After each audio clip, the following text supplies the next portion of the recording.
Siguiendo con la telecapacitación de los jueves científicos, hoy día 5 de diciembre del 2024, el tema a tratar es manejo inicial de las leucemias agudas. Tenemos como expositora a la doctora Carla More Delgado, hematóloga pediatra. Ella es médico egresado, médico cirujano egresado de la Universidad Nacional Mayor de San Marcos y también hizo la segunda especialidad en hematología por la Universidad Nacional Mayor de San Marcos. Actualmente es médico especialista en hematología de la subunidad de atención integral especializada del paciente de TPH, o sea, de TPH del Instituto Nacional de Salud Niño de San Borja, desde el 2016. Adelante, doctora Carla More.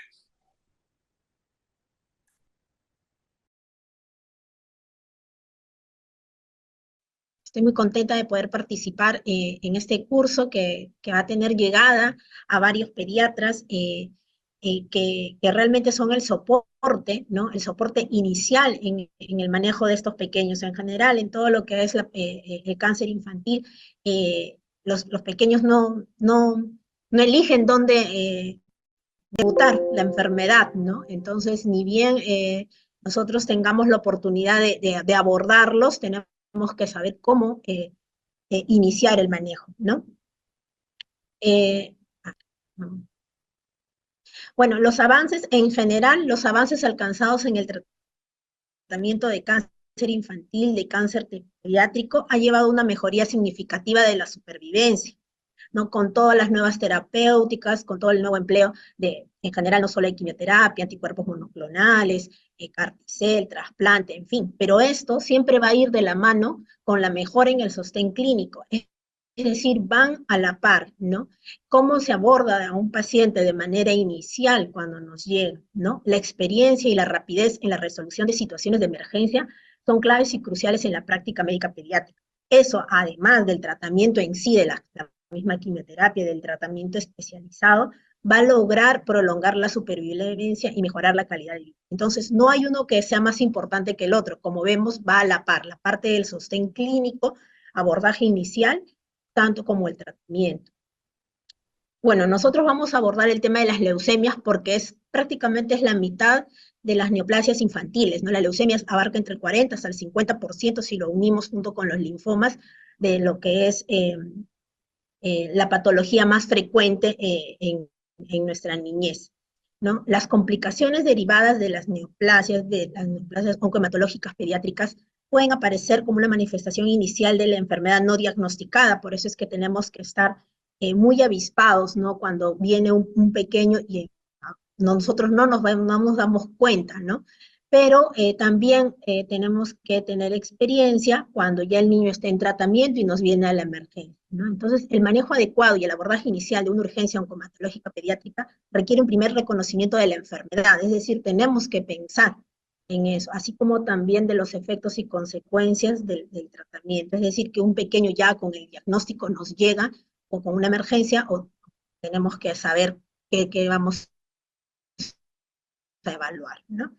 Entonces, tenemos que reconocer cuando una sintomatología es aparentemente benigna o puede ser el inicio de algo de una patología grave, ¿no? Identificando aquellos signos que alarmen y que requieren un estudio inmediato.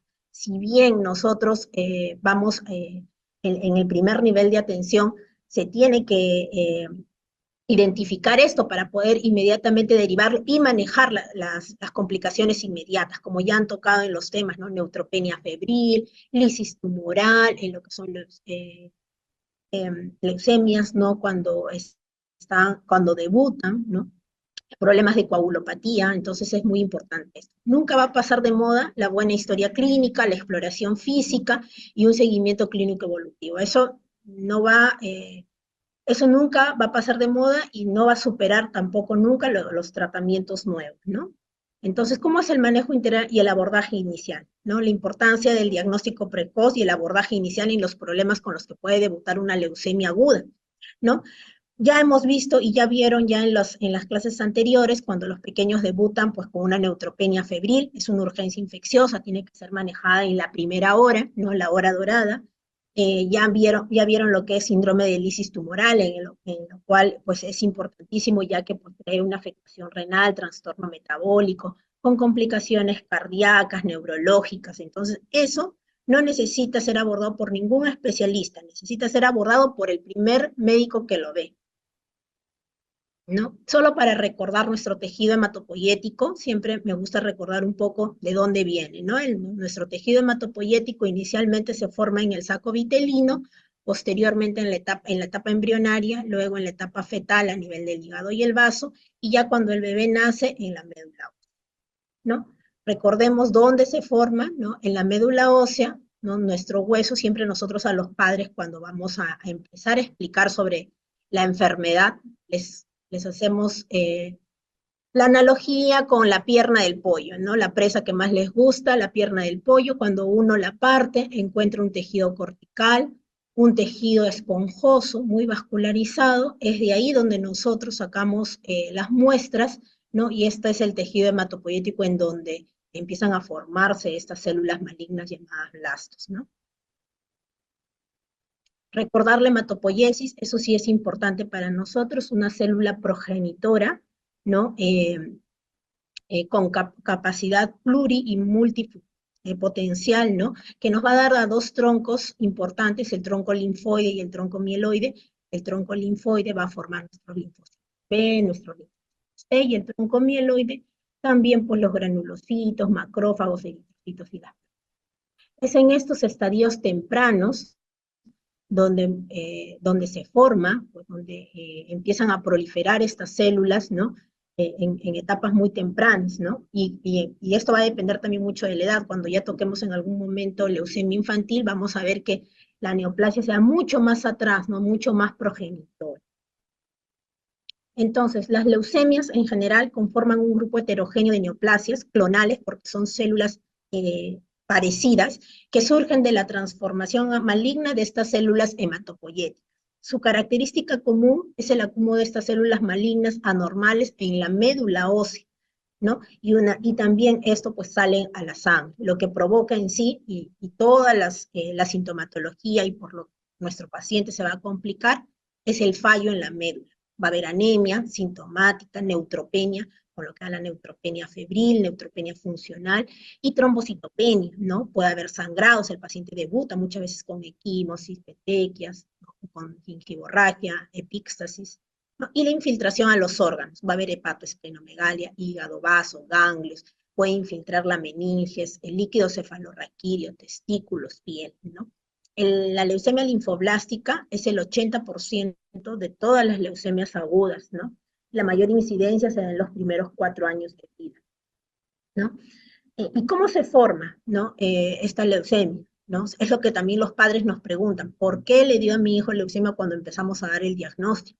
Realmente es todo genético, ¿no? No significa hereditario, pero sí con predisposición genética. Son una acumulación de mutaciones sucesivas en los genes que van a dirigir a estas funciones básicas de diferenciación, proliferación, supervivencia y muerte celular, ¿no? Se alteran estos genes, ¿no? Y empiezan a proliferar y a no diferenciar las células, ¿no?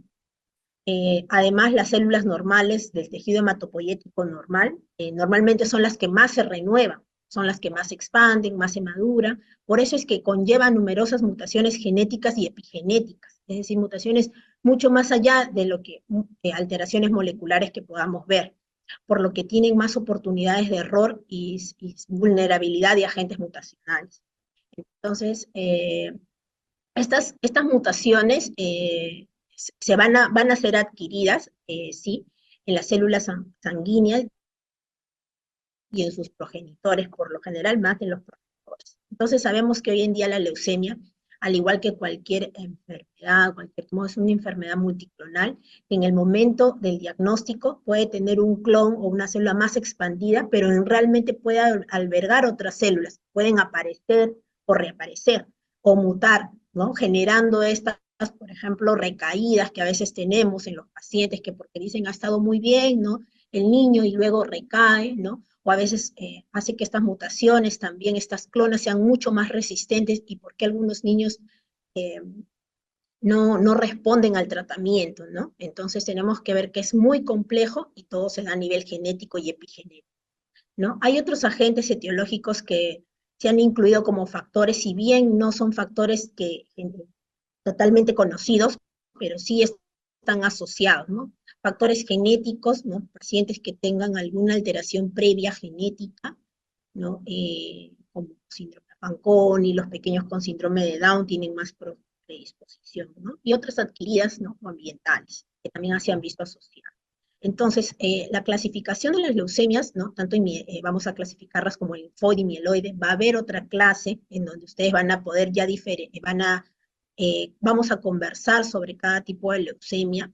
La clasificación que da la Organización Mundial de la Salud es una clasificación que uno la ve y dice, pero ¿qué es esto? ¿No? Realmente es una clasificación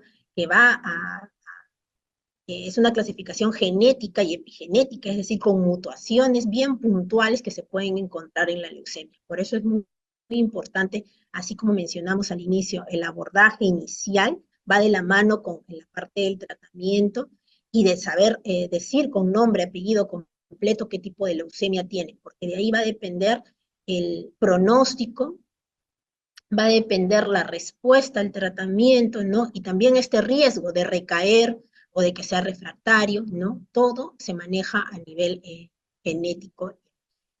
Entonces tenemos las leucemias linfoblásticas de tipo B, con múltiples mutaciones genéticas, ya las van a ir viendo a lo largo de las clases, también cuando se vea, ¿no? Y tienen un nombre propio, y así nosotros clasificamos a las leucemias, a los padres se les dice el pequeño tiene tal tipo de leucemia con tales alteraciones genéticas, ¿no? Y las leucemias linfoblásticas de tipo T, ¿no? Que son las mucho más agresivas. También en menos porcentaje, ¿no? Como les habíamos mencionado, las leucemias linfoblásticas agudas es más del 80%, ¿no? El otro 20%, menos del 20% son las leucemias mieloides. Por lo general esto da en adultos, no es tanto de la patología de niños, pero también igualmente son alteraciones en donde prolifera una clona y hay alteraciones genéticas bien puntuales, ¿no? Que nos van a dar pronóstico, eh, respuesta al tratamiento y si puede haber o no recaídas o refractariedad, ¿no? También acá tenemos una lista, ya lo van a abordar en otra clase, en qué consiste el tipo de leucemia. Y en general, ¿cómo viene un pequeño con las características clínicas, ¿no? En el caso de las leucemias agudas, ¿no? El tiempo es muy corto, ¿no? El tiempo va de 3 a 4 semanas, nada más, a lo mucho, ¿no? Es un tiempo de enfermedad rápido, progresivo, ¿no? En donde se va a ver reflejada, la clínica va a tener que ver refleja la infiltración de la médula ósea por estas células, neoplásicas que nosotros llamamos blastos, que son células indiferenciadas, ya vieron también en su primera clase en las láminas, células indiferenciadas con abundante citoplasma, nucleolos, totalmente inmaduras. Uno cuando la ve, estos blastos no tiene no tiene una forma madura, no son inmaduras. Y la clínica va a depender de la infiltración de estas células en nuestra médula, ¿no? Entonces nos va a dar anemia, trombocitopenia, neutropenia, y con eso nos lleva a los sangrados, a la neutropenia febril, que nos va a dar una infección, ¿no? Que nos puede llegar a sepsis incluso, ¿no? Entonces, la infiltración se da a varios niveles. Estas células no solo infiltran la médula, también infiltran a nivel de la sinovia, por lo cual el pequeño va a tener dolor. Los padres van a decir, es un tiempo de enfermedad corto, con dolores, ¿no? Dolores al caminar, dolores en los huesitos, siempre lo mencionas, realmente es dolor en la sinovia. Infiltración meningia con dolores de cabeza, puede haber vómitos, compromiso de algún par craneal, ¿no? Va a haber hepatoesplenomegalia, muchas veces los padres vienen con eso, que el pequeño ha tenido distensión abdominal, ¿no? En el caso de las leucemias linfoblásticas T, ¿no? Ensanchamiento en el mediastino, ¿no? Que puede causar venir con dificultad respiratoria. En los pequeños, en los varoncitos, las masas testiculares, ¿no? En caso de las mieloides puede infiltrar más piel y encías, ¿no? Entonces, ¿cómo se presenta entonces una leucemia aguda en los niños? Primero, los efectos de las citoquinas, estos efectos sistémicos. ¿no? Fatiga, fiebre, náuseas, en un tiempo muy corto de entre a 2, 3, a lo mucho 4 semanas, pero realmente es muy corto, ¿no? Esto se da por el mismo efecto de las células que están proliferando y liberan ciertas citoquinas. Lo otro es la infiltración, los síntomas relacionados a la infiltración. Entonces, si infiltra la médula, nos va a causar anemia, entonces va a haber dificultad para respirar, letargia, palpitaciones, ¿no? No va a haber tolerancia a los ejercicios, a los pequeños que antes era juguetón, ahora por lo mismo ya no va a jugar tanto, entonces va a ver el padre ciertos cambios, ¿no? En su niño. También nos produce neutropenia. Entonces, al no tener los neutrófilos, que es la primera barrera, va a haber fiebre, infección. Puede haber una infección generalizada. Incluso los pacientes nos han podido venir en sepsis o en shock séptico, ¿no? Infecciones recurrentes o infecciones en lugares inusuales. Normalmente no es frecuente que un pequeño que no tenga inmunosupresión esté con una candidiasis orofaringe, ¿no?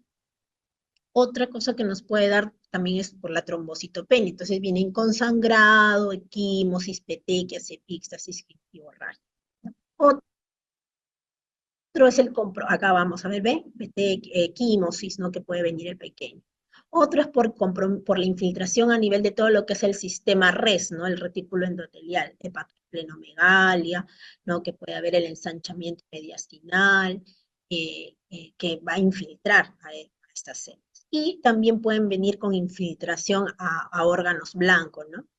Sistema nervioso central es uno de los órganos predilectos. Pequeños vienen con dolores de cabeza, náuseas, vómitos, pueden venir convulsionando, con compromiso de algún par craneal. En los varoncitos, los testículos, que siempre nosotros revisamos dentro del abordaje inicial, está pedir una ecografía testicular, ¿no?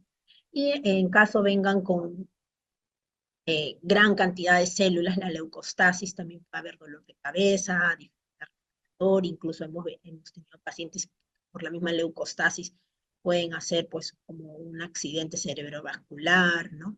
Falla cardíaca, ¿no? Entonces vemos que es sistémico, ¿no? Una vez que nosotros evaluamos a un paciente, tenemos que tener en consideración eso, ¿no?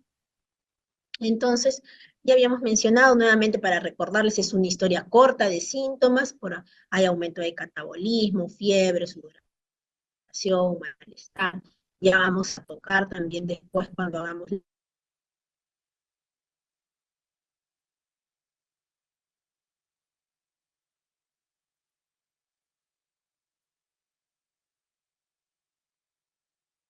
malestar, bien la hemorragia intracraneal secundario a esta patología. Entonces el soporte transfusional, como que ya también lo han visto, el soporte transfusional es muy importante, ¿no?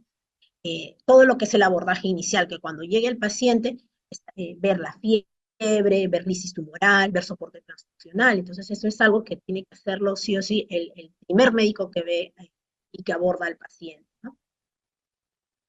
Y bueno, las linfadenopatías, hepatoesplenomegalia, que ya habíamos mencionado, infiltración al testículo. Entonces, ¿cómo vienen nuestros pacientes? Pueden venir, como habíamos mencionado, con neutropenia, entonces vienen con infecciones ya. Entonces son infecciones que son mucho más, digamos, más profundas, ¿no? Por la misma disfunción que tienen estos neutrófilos. No solo están disminuidos en cantidad, sino en función.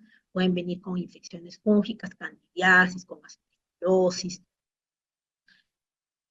vienen con infecciones bacterianas mucho más profundas, siempre vemos orofaringe, piel, región perianal, debutan, y tenemos ahora último pequeño que está, un debut, que está con una leucemia aguda y que ha debutado con una gran lesión perianal, ¿no? Entonces hay que abordarlo de varias disciplinas, ¿no? Gastroenterología, cirugía, ¿no? Vienen con clínica de sangrado, trombocitopenia, desorden de la coagulación, en los pacientes que debutan especialmente con promielocítica, cursan con hipofibrinogenemia marcada, tiempos prolongados, y el paciente puede fallecer prácticamente en el debut si es que no damos el soporte transfusional, ¿no? Muy bien. Bueno, otros hallazgos, una vez que ya el paciente basta la sospecha, ¿no? De leucemia aguda, ¿no? Que ya tenemos con esto, ya habíamos mencionado los signos, los síntomas y signos que tiene el paciente y sospechamos de leucemia aguda, nosotros tenemos que dar el abordaje inicial. Ya vieron, ¿no? El tema de la lisis tumoral, ya tocaron el tema de hidratación, forzar la diuresis, ¿no? ¿Qué otros hallazgos también puede haber, ¿no? Hay pequeños, incluso hemos tenido pequeñitos, ¿no? Que nos han debutado con leucemia. Acá tenemos una radiografía de una pequeña de 2 años, una leucemia linfoblástica y gran masa mediastinal, ¿no? Entonces le trae otras complicaciones, dificultad respiratoria. Otra pequeña de 14 años con leucemia linfoblástica, con infiltración renal masiva. Entonces hay sintomatología, hay compresión de órganos, también puede haber gran lisis tumoral en general por gran carga de enfermedad. Acá incluso hemos tenido pequeños que han sido lactantes, que han debutado las leucemias infantiles. Lactante de 2 meses tiene infiltración cutánea, ¿no? En la leucemia linfoblástica, ¿no? Tumoración en partes blandas. Entonces, como ven, nos puede debutar a cualquier edad, pero el abordaje siempre tiene que ser inmediato. Nuevamente, ya solo para recordar, nuestro abordaje va primero con, si viene el paciente con neutropenia, ¿no? Ya tocaron el tema de neutropenia febril, usualmente puede ir a sepsis por gran negativos, y con esto ir a una coagulación intravascular diseminada. Entonces, abordar la neutropenia febril es importante, dentro de la primera hora, ¿no? Trombocitopenia, como hay sangrados, puede haber hemorragia pulmonar, gastrointestinal, puede haber hemorragia cerebral, importantísimo el soporte transfusional.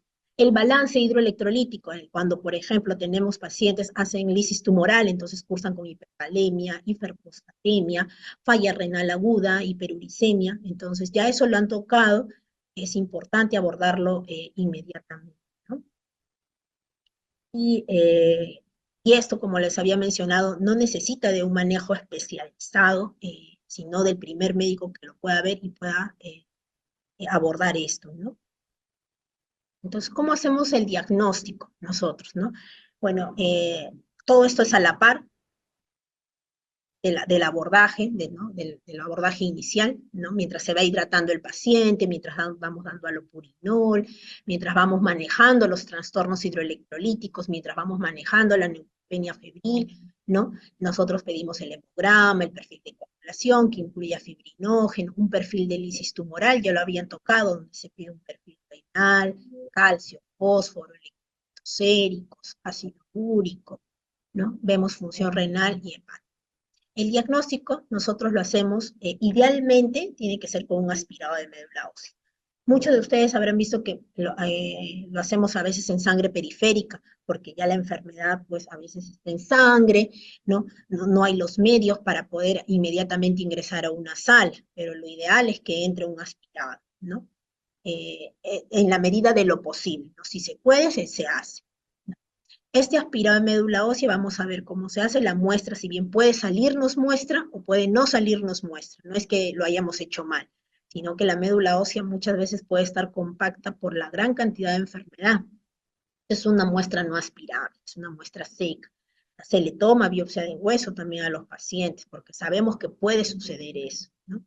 Dentro de las muestras que se toma para el mielograma, para nuestro extendido celular, ¿no? Para saber el inmunofenotipo, es decir, qué características tiene esta célula, para los estudios genéticos y para los estudios moleculares, ¿no? Eh, Vamos, ¿de dónde se toma la muestra? Siempre es como les explicamos a los padres dónde se le va a hacer el procedimiento, se le hace en la médula ósea, muchos confunden con médula espinal, piensan que van a quedar paralíticos, inválidos, tienen mucho temor, hay que tener mucha paciencia para explicar a los padres en qué consiste el procedimiento, ¿no? Vemos que se les va a tomar aquí, es en el hueso ilíaco, aquí, ¿no? En la espina ilíaca postero superior, derecha, izquierda, dependiendo de cómo se va a hacer el procedimiento, ¿no? Nosotros ingresamos con una aguja especial para tomar aquí las muestras de sangre. Y aquí obtenemos todo nuestro tejido hematopoyético. Y también tomamos una biopsia de hueso, ¿no? Un pequeño pedazo, pues, ¿no? Importante para ver si hay algún tipo de displasia. ¿no? Normalmente nosotros lo hacemos el procedimiento, como son pequeños, tiene que ser en una sala, en donde se anestesia, ¿no? Donde los pequeños quedan dormidos, ¿no? Y pueden colaborar, el procedimiento es muy sencillo, es muy rápido, ¿no? Cuando los pacientes están dormidos. Esta es la posición que toman, ¿no? Una posición así de costadito, para nosotros poder tomar la muestra. También, ¿no? De ser posible, se tiene que hacer una punción lumbar diagnóstica, porque los pacientes debutan con compromiso del sistema nervioso central. Entonces también se les explica al padre. Recuerden que el líquido cefalorraquídeo es un ultrafiltrado de la sangre, entonces también puede haber estas células, estos blastos. Entonces también se le toma, ¿no? En los agujeros entre las vértebras, nosotros lo hacemos en el L4, tomamos muestra, ¿no? Del líquido cefalorraquídeo y para evaluar igualmente compromiso. Buscamos las mismas células que buscamos en el aspirado de médula ósea, ¿no? Entonces, importante, ¿no? Las técnicas que utilizamos para el estudio de estas leucemias agudas, ¿no? Siempre la morfología es importante, ¿no? Para darnos pie a saber si es de tipo linfoide, mieloide. Tomamos muestras de inmunofenotipo porque tenemos que saber exactamente de qué estirpe, si realmente es linfoide, si es pre-B, pro-B, B, B común, ¿no? Si es de tipo T, T cortical, pre-T, ¿no? Y si es mieloide también es importante saber estirpe, ¿no? La parte genética importante, habíamos visto cómo es la clasificación de la Organización Mundial de la Salud. La OMS clasifica las leucemias desde el punto de vista de alteraciones puntuales, que son alteraciones genéticas. Entonces, así es como se clasifica la leucemia, ¿no? Importante la citogenética y la parte de biología molecular, ¿no? Si tuviéramos el panel NGS fue lo que nos ha venido a revolucionar todo, porque muchas de las alteraciones que no se encontraban en la citogenética convencional se han llegado a encontrar en el panel NGS. Entonces, como ven, que es importantísimo las mutaciones, porque nos dice el pronóstico, cómo responde al tratamiento, si va a recaer o no. Entonces, es importantísimo para estratificar a nuestro paciente, ¿no? Vemos aquí la clasificación morfológica, que ya lo vieron en las primeras clases, ¿no? Las leucemias, cuando uno las ve, cuando también toma muestras para el extendido, pues nos podemos ir dando cuenta de qué tipo de leucemia es, linfoblástica, ¿no? Vamos nosotros evaluando a las células. La mayoría de las células pues son indiferenciadas, con gran citoplasma, nucleolo, algunos con vacuolas, ¿no? Como podemos ver acá las vacuolas y acá los nucleolos. El inmunofenotipo, ¿no? Una vez que se toman estas muestras de sangre, el papá nos pregunta, lo primero que nos pregunta es qué tipo de leucemia tiene, mi hijito va a vivir, no va a vivir, y nosotros tenemos que ser sinceros, la leucemia sí tiene cura. No, muchas veces los padres piensan que no, ya tiene leucemia, inmediatamente se les viene a la cabeza muerte, pero eso no es así.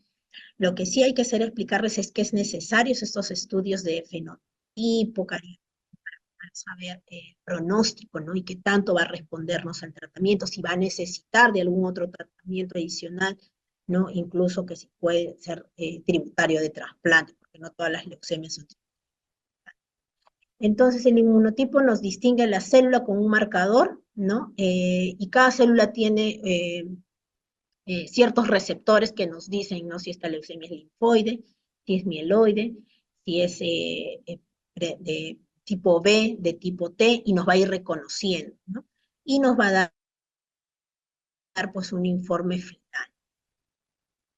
La parte del cariotipo también es importante porque hay mutaciones que nos dicen que ese paciente va a responder a un tratamiento, ¿no? Por ejemplo, aquí tenemos un cariotipo normal de un varón, 46XY, y tenemos acá un cariotipo de un tipo de leucemia, una leucemia mieloide en este caso, ¿no? En donde vamos a ver alteraciones, va a haber una translocación entre el cromosoma 8 y el cromosoma 21.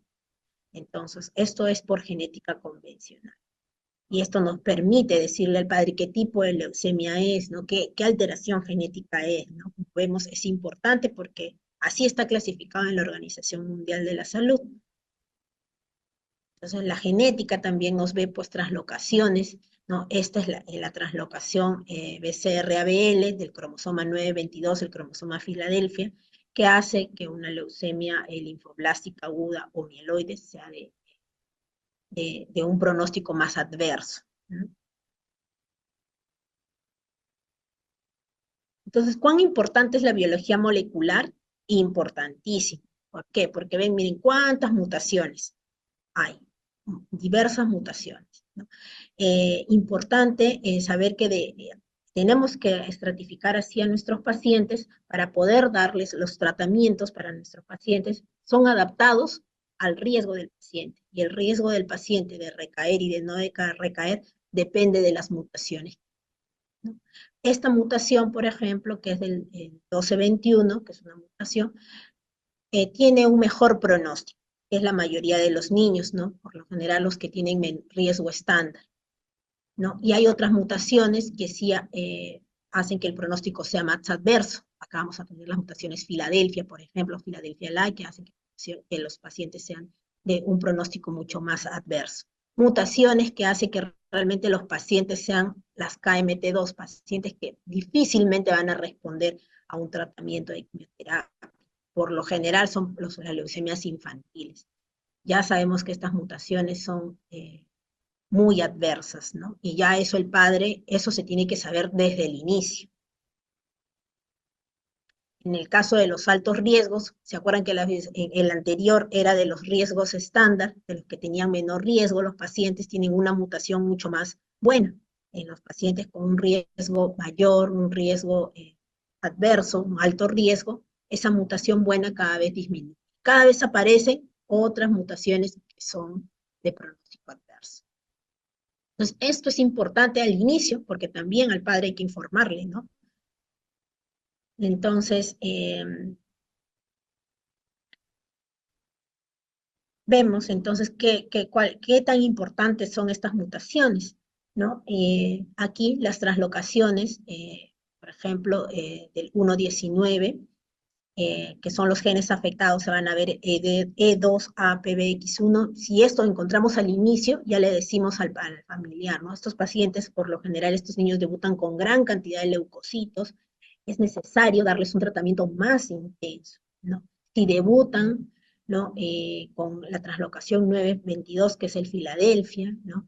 Eh, que afecta a este gen con la translocación del BCR-ABL, sabemos que tenemos que agregar otro tipo de tratamiento, un inhibidor del ITK, sabemos que estos pacientes ya sospechamos cuando debutan con gran cantidad de leucocitos, ¿no? También requieren un tratamiento muy intenso.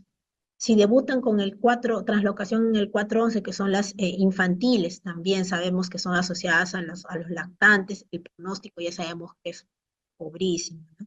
Muchos de estos pacientes, pues, ya hemos tenido pacientes así, lamentablemente han fallecido. Y las translocaciones buenas, ¿no? Las 12-21, que en realidad no es que sea buena, sino que tiene un mejor pronóstico, los pacientes tienen marcada sensibilidad a las quimioterapias, entonces tienen menos posibilidad de recaer, menos posibilidad de ser refractarios. Entonces vemos que es importantísimo esto saberlo desde el inicio, ¿no? Para que saber el tratamiento que vamos a dar a nuestro paciente. En el caso de las leucemias agudas, estamos tocando las leucemias linfoblásticas, ¿no? Ya van a conversar de esto en capítulos posteriores. Nosotros las estratificamos, ¿no? De acuerdo a estas partes genéticas, moleculares, cómo empezó el paciente la enfermedad, las dividimos en riesgo estándar, intermedio, alto riesgo, y ya sabemos que los infantiles, los menores de 1 año, son un caso muy aparte por el pobre pronóstico. Independiente de los pacientes como hayamos dividido, del grupo de riesgo, nosotros a todos les tenemos que dar su tratamiento adaptado a ese riesgo, ¿no? Y van a recibir un tratamiento inicial llamado inducción, importantísimo, porque esta primera etapa depende de cómo va a responder al resto, ¿no? Si esta primera etapa responde bien, probablemente nos vaya a seguir respondiendo bien, pero si a esta etapa falla, también ya nos está indicando, ¿no? Ya también nos está diciendo que es de un riesgo mayor, ¿no? Cuando falla esta primera etapa. Luego continúa con tratamientos de consolidación, algunos le llaman intensificación también, en donde incluye mucho la intensificación y el tratamiento de mantenimiento, ¿no? Va a depender de los protocolos que utilice cada institución o cada país, eso ya lo vamos a tocar más adelante, ¿no? Pero esas son las etapas iniciales. Nosotros en general estamos con el BFM, ¿no? El 2009, nuestra guía está adaptada a este protocolo alemán, francés, ¿no? En donde clasificamos a los pacientes de acuerdo a cómo las leucemias linfoblásticas, a la edad del debut, ¿no? Como vemos, a la cantidad de leucocitos con los que inicia, ¿no? Y la respuesta a la semana de tratamiento, ¿no? De acuerdo a eso vamos clasificando a nuestros pacientes. También a la mitad del tratamiento, en el día 15, también volvemos a clasificar a nuestros pacientes, ¿no? Con un aspirado de médula ósea, ¿no? Y nuevamente los clasificamos al final, una vez que termina la primera etapa de inducción, ¿no? Dependiendo de la cantidad de blastos que sale en sus controles. Esto es importante para decir a los padres, ¿no? En qué riesgo está su pequeño, ¿no? Y cuál es el plan a seguir, ¿no? En el tratamiento. Luego, una vez que ya hemos diagnosticado la leucemia, ya se le dio el abordaje inicial, ¿no? Ya sea si ha venido con lisis tumoral y ha necesitado hemodiálisis, si ha venido con neutropenia febril, ¿no? Si ha venido con alguna otra complicación, todo eso se maneja y luego nosotros tenemos que dar la quimioterapia. Nosotros tenemos, se da por una vía central, ¿no? Nosotros, hay dos métodos, darlo por un catéter Hickman también, ¿no? Y por un catéter Port. Nosotros usamos el catéter Port y muchos de ustedes también están con nosotros aquí en el hospital o han tenido algún pequeño, ¿no? Van a ver que muchos de los pequeños tienen su catéter, ¿no? Está debajo de la piel, aquí en el tejido celular subcutáneo, ¿no? Encima del músculo, ¿no? Está muy superficial, realmente muchos de los pequeños cuidan mucho su catéter de no golpearlo, ¿no? No, se utiliza aquí una agujita, ¿no? Que conecta con ya la vía central, ¿no? Por aquí nosotros con los pacientes pues damos su tratamiento, ¿no? De quimioterapia, no solo en la fase inicial, sino ya este catéter puede ser utilizado durante 3, 4, hasta 5 años, ¿no? El tratamiento ya lo van a tocar también ustedes en capítulos posteriores, ¿no? El tratamiento consiste en una quimioterapia de la mano con el soporte, el abordaje inicial, ¿no? Sabemos que para tener un pequeño, para poder dar tratamiento, el abordaje inicial es importante. ¿No? Tenemos que haber tratado la neutropenia febril, la lisis tumoral, todo lo que al inicio es importante, el soporte transfusional. Hay terapias dirigidas, ¿no? Como imatinib, que habíamos mencionado para ciertas mutaciones, la inmunoterapia, los anticuerpos monoclonales, que son terapias mucho más dirigidas, con menos toxicidad, ¿no? Y van más, son mucho más dirigidas, ¿no? Y generando menos toxicidad a diferencia de la quimioterapia.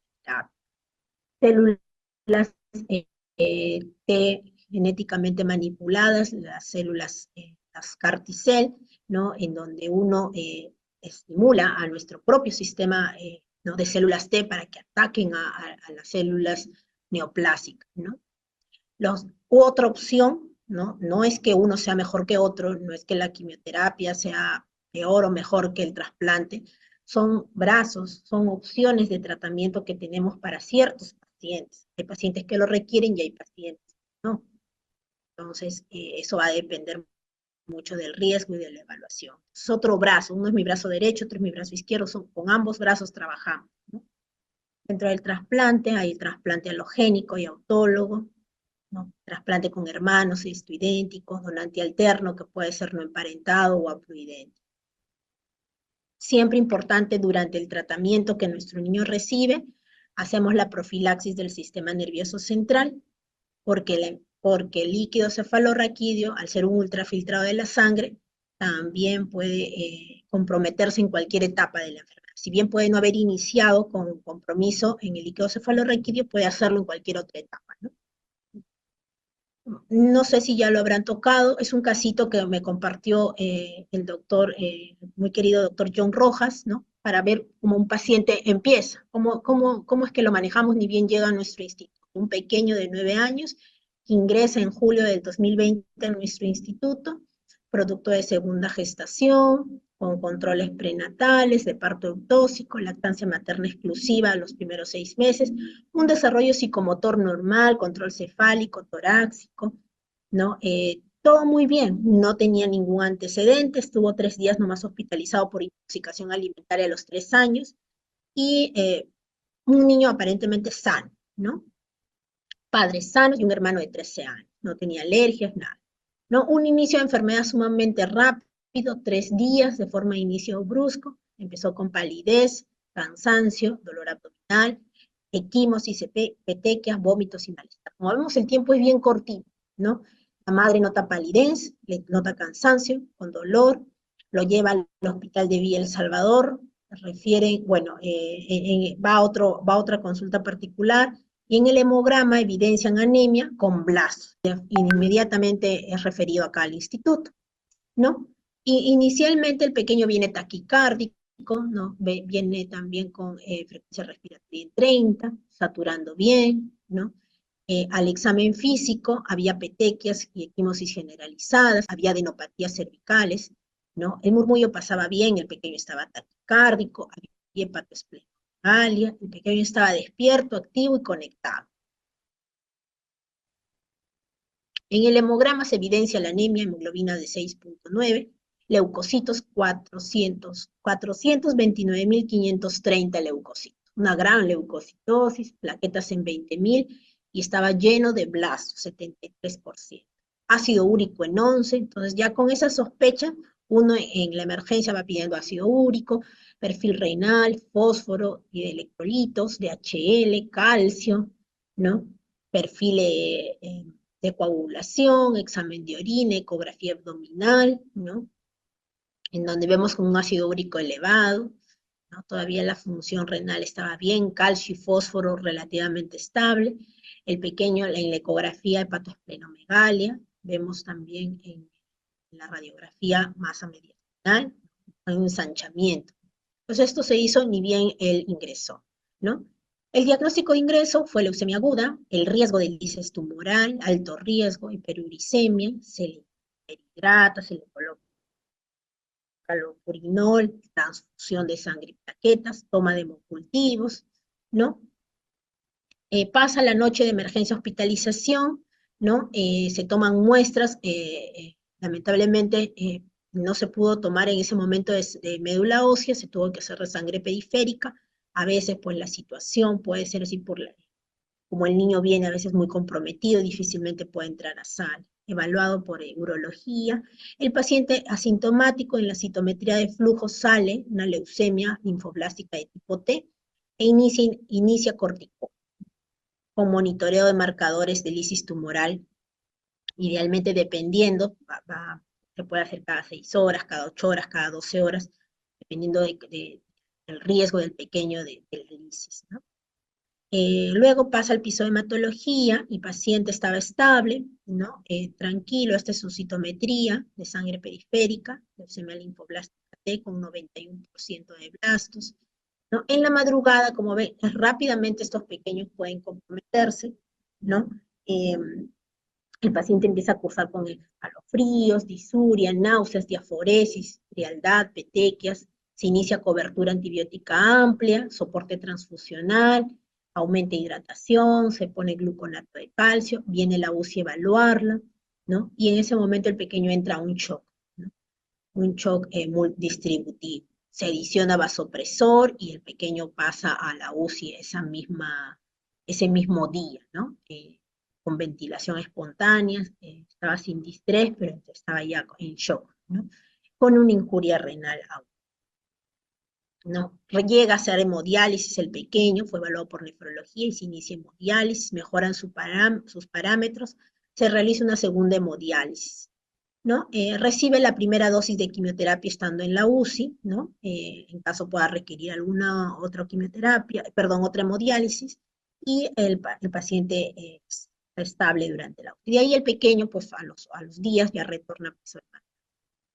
Esto fue como fue el pequeño en la evolución, ¿no? Ingresó con 6.9 hemoglobina, se le transfundió, pudo recuperar, bueno, con las transfusiones, los leucocitos, como vemos, vino con más de 400.000 leucocitos, hizo lisis tumoral, por lo que tuvo que hacerse hemodiálisis, bajó los leucocitos hasta 1.600, ¿no?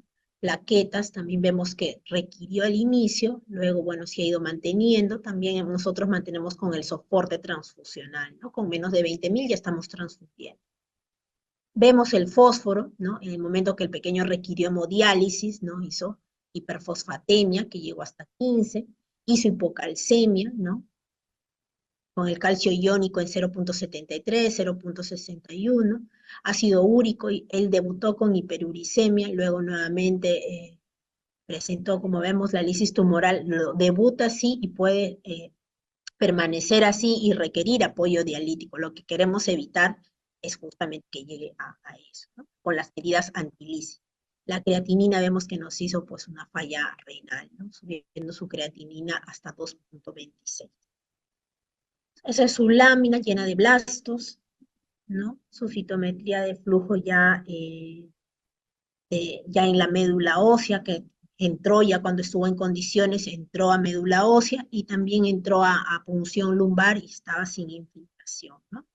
Se hizo su cariotipo, había alteraciones genéticas, ¿no? Lo normal es 46XY y había algunas otras deleciones. ¿No? El seguimiento, el pequeño, pues quedó con nosotros hasta el bloque 1, recibió su inducción, ¿no? Estando en remisión, el pequeño viajó al extranjero, ¿no? Actualmente ya su último control con nosotros fue el 2021. Y bueno, eso sería todo por la exposición. Estoy presta a sus preguntas.